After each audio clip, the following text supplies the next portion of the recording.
Tatkala kami meninggalkan tanah air pada tanggal 1 April yang lalu, kami menyerahkan keselamatan negara, tanah air, dan bangsa ini kepada seluruh rakyat Indonesia. Selama kami di luar negeri, kami memperhatikan benar-benar segala kejadian-kejadian di tanah air. Dan kami memperhatikan pula segala perjuangan, segala sikap daripada rakyat Indonesia untuk mempertahankan keselamatan daripada tanah air dan bangsa itu.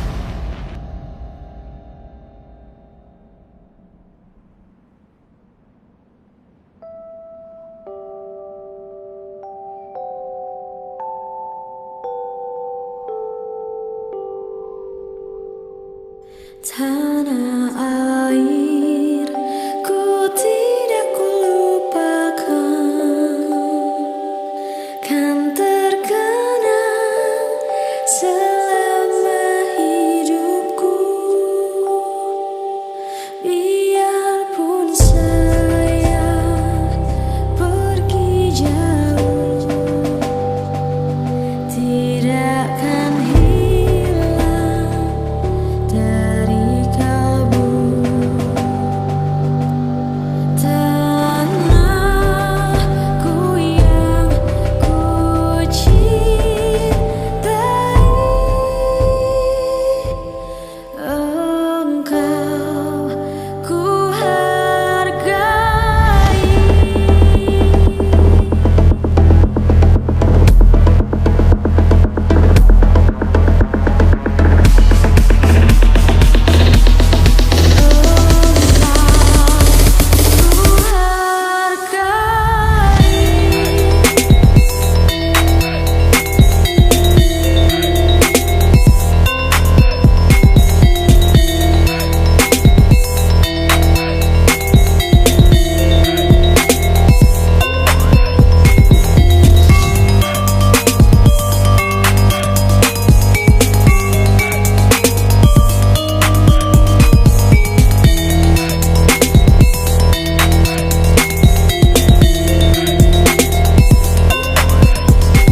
Kalian dapat merasakan alunan suara musik dan suara penyanyi yang merdu karena ada organ tertentu pada tubuh yang berperan.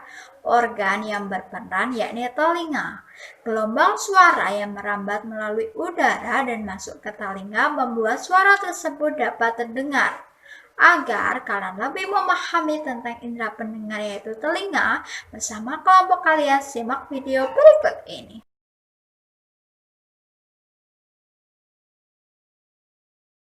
Ibu boleh tolong dijelaskan apa maksud dan tujuan IRCAR Day dan sosialisasinya sejauh ini sudah kemana saja, mungkin sosialisasi langsung atau ikut pameran-pameran? Saya perkenalkan diri dulu, mungkin kami ini dari bagian Departemen Ilmu Kesehatan THTKL FK Unpad Rumah Sakit Hasan Sadikin, dan kami membentuk suatu komite daerah untuk penanggulangan gangguan pendengaran dan ketulian. Setiap bulan Maret itu merupakan Hari Kesehatan Telinga dan Pendengaran Sedunia. Jadi kami selalu memperingati hal tersebut dan kami sudah mensosialisasikan ke beberapa tempat, di antaranya pada acara Car Free Day, dihubungkan juga dengan Hari Anak Nasional pada yang jatuh pada hari ini. Jadi kami ingin mensosialisasikan bagaimana pentingnya memelihara telinga dan kesehatan pendengarannya. Ya, jadi apa saja yang mengakibatkan gangguan pendengaran, terutama pada anak-anak sekolah, ya, yang masih sering, yaitu kotoran pada telinga banyak sekali, yaitu tentu mengganggu pendengaran kan kalau tersumbat telinganya. Yang kedua, kalau proses batuk pilek tidak disembuhkan secara tepat dan cepat, itu akan mengakibatkan penyakit yang kita kenal, mungkin masyarakat lebih mengenal congek, pernah dengar enggak? Nah, itu suatu infeksi di telinga tengah, ya. Jadi akan mengakibatkan infeksi yang berulang, kronis, mengakibatkan dampak bisa ke otak, bisa menimbulkan kejang, gangguan kesadaran kalau tidak diobati dengan baik dan tuntas. Selain itu juga pemakaian ini alat-alat sekarang banyak sekali gadget kan ya, yang kalau nyetel anak-anak muda kan sering keras kan. Nah, itu bahayanya akan mengakibatkan gangguan pendengaran sensorineural atau gangguan pendengaran yang melibatkan syaraf pendengaran. Kalau itu sudah terkena, akan mengakibatkan gangguan pendengaran yang menetap, tidak bisa berubah tidak bisa terperbaiki dengan obat apapun. Sedangkan bahaya lain yaitu atau penyebab lain pada usia. Orang makin tambah usia, fungsi semua menurun termasuk juga organ pendengaran. Itu juga yang harus kita antisipasi. Bisa. Jadi apa saja penyebab-penyebab yang mengakibatkan gangguan pendengaran dan telinga. Ya, di antaranya tadi paling penting juga yaitu untuk deteksi dini bayi-bayi baru lahir. Jadi kita mengharapkan semua bayi yang lahir, baik yang mempunyai fasilitas di rumah sakit ya untuk pemeriksaan pendengaran atau yang tidak, harus dicek pendengarannya. Karena kalau ketahuan dia mengalami gangguan dengar, itu penanganannya harus sedini mungkin. Jadi kalau misalnya bayi bisa kita cek pendengaran usia 2 hari. Kalau misalnya kita curigai dia mengalami gangguan dengar, kita lanjutkan pemeriksaan 1 bulan, kita evaluasi. Kemudian kalau itu positif, 3 bulan kita lakukan pemeriksaan lengkap. Nah, pada usia 6 bulan kita lakukan intervensi. Maksudnya intervensi dalam hal ini yaitu pemasangan alat bantu dengar. Karena kalau tidak, dia akan mengganggu bicaranya, proses bicara. Karena proses perkembangan bicara ini hanya sampai 3 tahun pertama. Jadi kalau telat, ya dia akan berdampak fatal. Pada video tadi terdapat seseorang yang mensosialisasikan gangguan yang dapat terjadi pada telinga. Kapan sih sebenarnya Hari Kesehatan Telinga dan Pendengaran Sedunia? Serta apa saja yang menyebabkan gangguan telinga terutama pada anak sekolah? Dan mengapa bayi yang baru lahir perlu dideteksi dini untuk memeriksakan pendengaran? Untuk mengetahui jawabannya, didiskusikan bersama kelompok kalian dalam waktu 15 menit.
Audio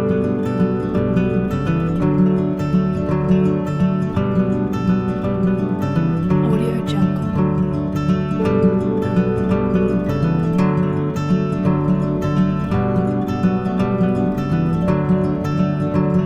Audio Jungle.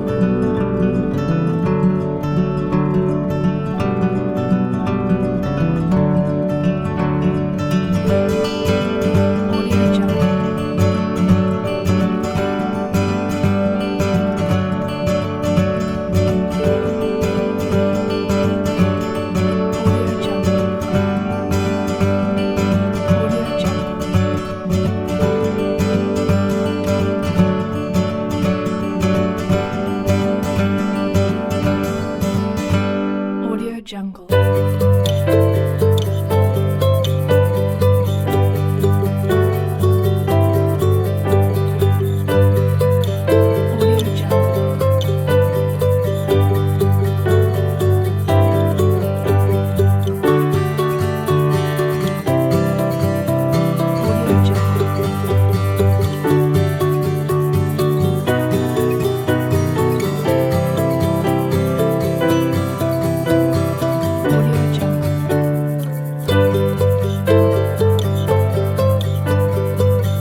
untuk menambah pengetahuan kalian, mari kita simak ulasan materi berikut ini. Bagian 2. Telinga sebagai indera pendengaran. Indera pendengaran kita yaitu sepasang telinga yang terletak di samping kepala kiri dan kanan. Telinga memiliki 3 bagian, yaitu bagian luar, bagian tengah, dan bagian dalam.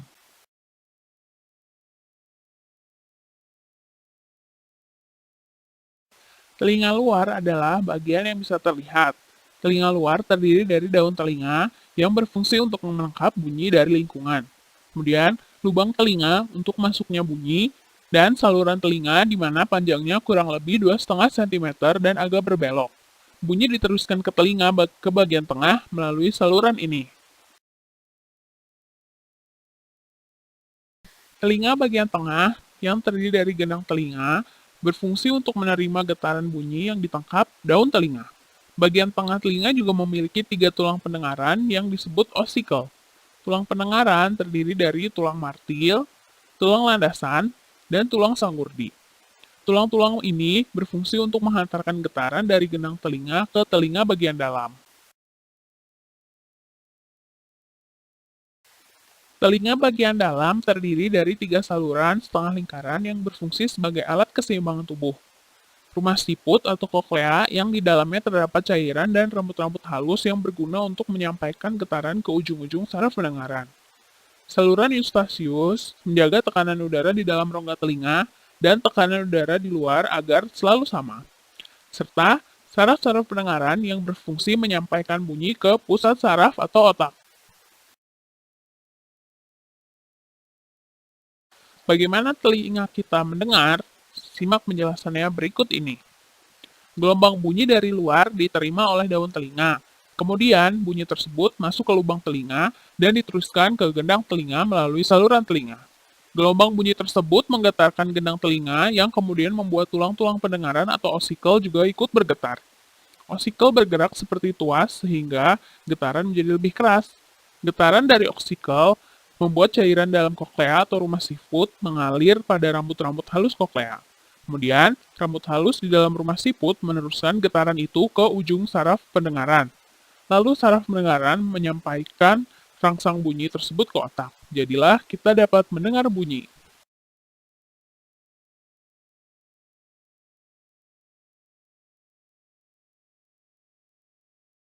Telinga kita perlu dijaga agar selalu berfungsi dengan baik. Kita dapat memelihara telinga dengan cara hindari tempat yang bising dan terlalu keras karena dapat menyebabkan gendang telinga sobek. Rutin membersihkan lubang telinga secara teratur dan harus hati-hati. Yang terakhir, jangan memasukkan benda keras yang tajam ke dalam telinga karena dapat melukai bagian dalam telinga. Itulah tadi pembahasan mengenai indera pendengar. Pelajarilah setiap materi dengan baik karena pembelajaran tidak didapat dengan kebetulan. Ia harus dicari dengan semangat dan disimak dengan tekun. Sampai jumpa pada kegiatan selanjutnya. Bye-bye.